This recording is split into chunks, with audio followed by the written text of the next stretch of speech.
Хотелось просто людям рассказать поболее о селе Карткирос, так как сегодня такой праздник, 415 лет. Карткиросу юбилей, это подарок нашим односельчанам. И показать, рассказать исторические места, исторические здания, чтобы у людей была информация, может, даже сами что-то новое узнали. Экскурсия началась возле кинотеатра «Союз», а закончилась возле библиотеки имени Лебедева. Экскурсия сама называлась «Исторический квартал». Здесь более большое количество зданий, мест, которые как раз исторически значимые.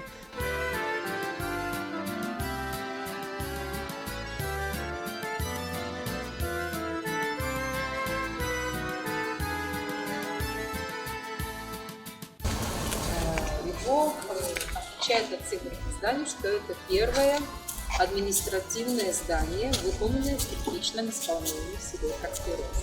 Здание введено было в 1967 году. Сейчас я проверю жителей села, что находилось в этом здании, какая структура. Райком партии. Конечно, райком партии, потом райком комсомола. В 2020 году здесь сделали литературный сквер. В связи с чем? В связи с тем, что наша библиотека Михаил Николаевич это писатель, поэт, драматург, известен. Он долгое время жил в селе Карткирос, творил в селе Карткирос и захоронен тоже на сельском кладбище. И поэтому было решено, чтобы облагородить эту территорию, сделать сквер литературный, посвятить этому писателю. Мы видим у самого здания памятный знак, посвященный, был установлен 130-летию Михаила Николаевича. Мы его оставили, здесь сохранили. И в 2020 году здесь же, на территории прилегающей библиотеки, появился вот этот монумент, который изображает как раз Кыртай. Я вам немножко расскажу историю фестиваля. Знаете, вот эта идея сама проведения молодежных фестивалей, она очень-очень старая. И вот этот уголочек, он как раз посвящен истории.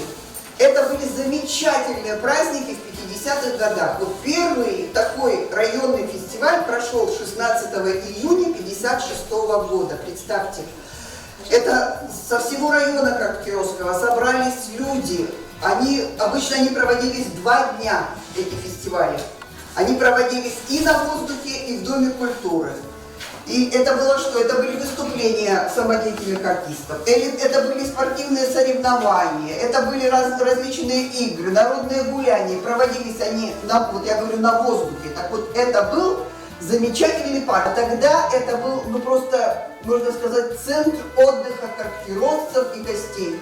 Туда, и в выходные проводились ярмарки различные, там были очень интересные деревянные такие сооружения, танцевальная площадка открытая была.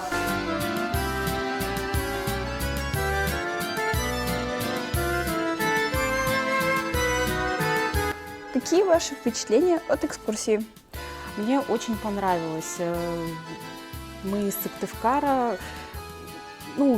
особенно молодежь, даже моего возраста, люди мало знают о районах, нашей республики, и, безусловно, это все очень интересно. Пройти по улице, посмотреть, послушать рассказ о исторических местах, каких-то людях, зданиях, событиях. Это очень интересно. Из запоминающихся это история парка, безусловно. И вообще события о пожаре 2011 года, то есть как потом это все отстраивалось. Мне понравилась полностью экскурсия, потому что она была цельной, очень много экспозиций, фотографий. Сама экскурсия была выстроена очень интересно. Меня поразило, что в 1886 году у нас уже была культурная и профессиональная интеллигенция. Какое место вам понравилось больше всего и почему? Мне нравится все в нашем селе. Вот эти новые здания, тем более, больше всего нравится библиотека. У меня внуки сюда любят ходить. Я сама читатель этой библиотеки постоянно.